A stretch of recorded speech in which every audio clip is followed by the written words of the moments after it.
ವೀಕ್ಷಕರೇ, ಕನ್ನಡ ನಾಡು ಕಂಡ ಸರ್ವಶ್ರೇಷ್ಠ ನಾಯಕ ನಟ ಅಂದ್ರೆ ಅದು ಡಾಕ್ಟರ್ ರಾಜ್ಕುಮಾರ್ ಮಾತ್ರ.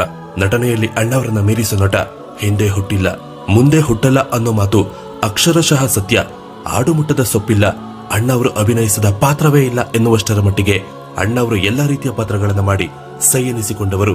ಇದೆಲ್ಲ ಒಂದು ಕಡೆಯಾದ್ರೆ ಅಣ್ಣವರ ಸರಳತೆ, ವಿನಯತೆ ಹಾಗೂ ವಿನಮ್ರತೆ ಅಣ್ಣವರ ತೂಕವನ್ನ ಮತ್ತಷ್ಟು ಹೆಚ್ಚಿಸ್ತು ಅಂದ್ರೆ ತಪ್ಪಿಲ್ಲ.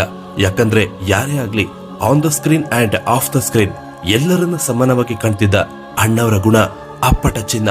ಅಣ್ಣವರನ್ನ ಹತ್ತಿರದಿಂದ ಬಲ್ಲವರು ಹಾಗೂ ಅವರ ಒಡನಾಟವನ್ನ ಹೊಂದಿದ್ದ ಎಷ್ಟೋ ಜನರಿಗೆ ಇದರ ಅನುಭವ ಖಂಡಿತ ಆಗಿಯೇ ಇರುತ್ತೆ.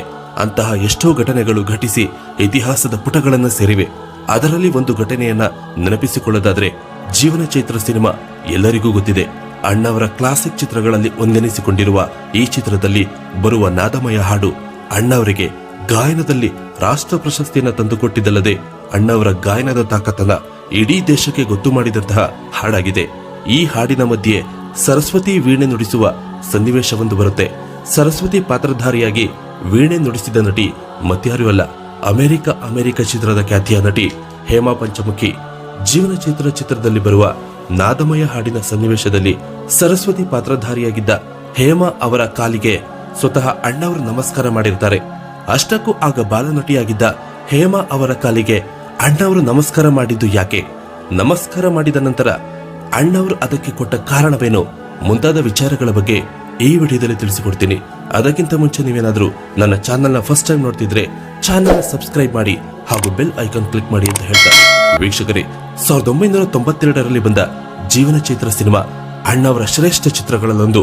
ಸಾರಾಯಿ ವಿರುದ್ಧ ಸಮರವನ್ನೇ ಸಾರಿದ ಈ ಚಿತ್ರದಲ್ಲಿ ಅಣ್ಣವರ ಅಭಿನಯ ಅಮೋಘ. ಕೌಟುಂಬಿಕ ಪಾತ್ರಗಳ ಜೊತೆಗೆ ಮದ್ಯಪಾನದ ವಿರುದ್ಧ ಹೋರಾಡುವ ಕಥೆಯನ್ನ ಹೊಂದಿದ್ದ ಈ ಚಿತ್ರ ಆಗಿನ ಕಾಲದಲ್ಲಿ ಸಾಮಾಜಿಕ ಪರಿವರ್ತನೆಗೆ ಕಾರಣವಾಗಿದ್ದಲ್ಲದೆ ಎಷ್ಟೋ ಜನರು ಕುಡಿತದಿಂದ ಮುಕ್ತರಾಗಿ ಸನ್ನಡತೆಯ ವ್ಯಕ್ತಿಗಳಾಗಿ ಬದಲಾಗ್ತಾರೆ. ಹಾಗೆ ಜೀವನ ಚೈತ್ರ ಸಿನಿಮಾದಲ್ಲಿ ಜಿ ಉದಯಶಂಕರ್ ಬರೆದ ಎಲ್ಲ ಹಾಡುಗಳು ಒಂದಕ್ಕಿಂತ ಒಂದು ಸೂಪರ್ ಹಿಟ್. ಅದರಲ್ಲೂ ನಾದಮಯ ಸಾಂಗ್ ನ ಕೇಳ್ತಿದ್ರೆ ಮೈ ಜುಮ್ ಅನ್ಸುತ್ತೆ. ಪಕ್ಕಾ ಕ್ಲಾಸಿಕಲ್ ಸಿಂಗರ್ ಮಾತ್ರ ಹಾಡಬಹುದಾಗಿದ್ದ ಈ ಹಾಡನ್ನ ಅಣ್ಣವರು ಹಾಡಿ ತಮ್ಮ ಗಾಯನದ ಗತ್ತನ್ನ ತೋರಿಸಿದ್ರು. ಅಷ್ಟೇ ಅಲ್ಲದೆ ಈ ಹಾಡಿಗೆ ಅಣ್ಣವರಿಗೆ ಅತ್ಯುತ್ತಮ ಗಾಯನಕ್ಕೆ 1992ನೇ ಸಾಲಿನ ರಾಷ್ಟ್ರ ಪ್ರಶಸ್ತಿ ದೊರಕುತ್ತೆ.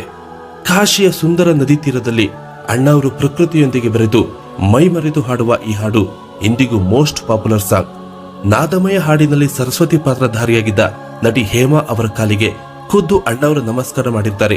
ಹೌದು, ಇದು ಆಶ್ಚರ್ಯ ಅನಿಸಿದರೂ ಸತ್ಯ. ಅಣ್ಣವರಿಗೆ ಹೇಮಾ ಕುಟುಂಬ ತುಂಬಾ ವರ್ಷಗಳಿಂದ ಪರಿಚಯ ಇರುತ್ತೆ. ಹೇಮಾ ಚಿಕ್ಕ ವಯಸ್ಸಿನ ಹುಡುಗಿ ಆಗಿದ್ದಾಗಿನಿಂದ ಅಣ್ಣವರು ಹೇಮಾ ಅವರನ್ನ ನೋಡಿಕೊಂಡು ಬಂದಿರ್ತಾರೆ. ಅಲ್ಲದೆ ಹೇಮಾ ಅವರ ಸಿನಿಮಾ ಎಂಟ್ರಿಗೆ ಅಣ್ಣವರೇ ಕಾರಣ ಆಗಿರ್ತಾರೆ. ನೃತ್ಯ ನಾಟಕ ಮಾಡ್ತಿದ್ದ ಹೇಮಾ ಜೀವನ ಚೈತ್ರ ಸಿನಿಮಾದಲ್ಲಿ ಸಣ್ಣ ಪಾತ್ರ ಮಾಡುವ ಮೂಲಕ ಚಿತ್ರರಂಗಕ್ಕೆ ಎಂಟ್ರಿ ಕೊಡ್ತಾರೆ. ಜೀವನ ಚೈತ್ರ ಸಿನಿಮಾದ ನಾದಮಯ ಹಾಡಿನಲ್ಲಿ ಸರಸ್ವತಿ ಪಾತ್ರದಲ್ಲಿ ಹೇಮಾ ಕಾಣಿಸಿಕೊಳ್ತಾರೆ. ಸರಸ್ವತಿ ವೇಷ ತೊಟ್ಟು ವೀಣೆ ಹಿಡಿದು ಹೇಮಾ ಕುಳಿತಿರ್ತಾರೆ. ಆ ವೇಳೆಗೆ ಅಣ್ಣವರು ಬಂದು ಹೇಮಾ ಕಾಲಿಗೆ ನಮಸ್ಕಾರ ಮಾಡ್ತಾರೆ. ಆ ಕ್ಷಣ ಹೇಮಾ ಅವರಿಗೆ ಏನು ಮಾಡೋದು ಅಂತ ಗೊತ್ತಾಗದೆ ತಕ್ಷಣ ಅವರು ಕೂಡ ಅಣ್ಣವರ ಕಾಲಿಗೆ ಬೀಳ್ತಾರೆ. ಆಗ ತಕ್ಷಣ ತನ್ನ ಕಾಲಿಗೆ ನಮಸ್ಕಾರ ಮಾಡಿದ ಹೇಮಾ ಅವರನ್ನ ಮೇಲೆತ್ತಿದ ಅಣ್ಣವರು, ನೀನು ಯಾರ ಕಾಲಿಗೂ ನಮಸ್ಕಾರ ಮಾಡಬಾರದು, ನೀನು ಸರಸ್ವತಿ ಪಾತ್ರ ಮಾಡ್ತಾ ಇದೀಯಾ, ಆ ಪಾತ್ರಕ್ಕೆ ಬೆಲೆ ನೀಡಬೇಕು, ನಿನ್ನ ಮನಸ್ಸಿನ ಒಳಗೆ ನೀನೇ ಸರಸ್ವತಿ ಅಂತ ಅಂದುಕೊಳ್ಳಬೇಕು. ಹಾಗೆ ನಾನು ನಮಸ್ಕಾರ ಮಾಡಿದ್ದು ನಿನಗಲ್ಲ, ಸರಸ್ವತಿಗೆ ಅಂತ ಹೇಮಾಗೆ ಅಣ್ಣವರು ಹೇಳ್ತಾರೆ. ಇದು ಅಣ್ಣವರು ಕಲೆಗೆ ಕೊಡುತ್ತಿದ್ದ ಗೌರವ ಹಾಗೂ ಮರ್ಯಾದೆ ಅಂತ ಹೇಳ್ತಾ ಈ ಸಂಚಿಕೆ ಬಗ್ಗೆ ನಿಮ್ಮ ಅನಿಸಿಕೆ ಅಭಿಪ್ರಾಯಗಳನ್ನ ಕಾಮೆಂಟ್ ಬಾಕ್ಸ್ ಮೂಲಕ ತಿಳಿಸಿ. ವಿಡಿಯೋನ ಲೈಕ್ ಮಾಡಿ, ಹಾಗೆ ಚಾನಲ್ಗೆ ಸಬ್ಸ್ಕ್ರೈಬ್ ಆಗೋದನ್ನ ಮರಿಬೇಡಿ. ನಮಸ್ಕಾರ.